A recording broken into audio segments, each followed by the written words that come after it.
அவுது பில்லாஹி மினஷைத்தானிர் ரஜீம் பிஸ்மில்லாஹிர் ரஹ்மானிர் ரஹீம். தமிழ் உச்சரிப்பு. அல்லாஹும்ம அன்த கலக்தனி வ அன்த தக்தீனி வ அன்த துத் இமுனி வ அன்த தஸ்கீனி வ அன்த துமிதுனி வ அன்த துக்யினி.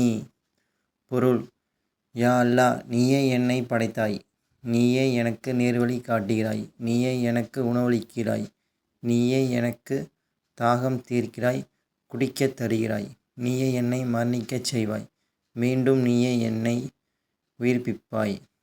ஆமீன். இந்த துஆவின் கருத்து திருக்குர்ஆனில் 26வது அத்தியாயமான சூரா அஷ்-ஷூராவின் 78 முதல் 81 வரையிலான வசனங்களின் கருத்தை ஒத்திருக்கிறது. ஆமீன்.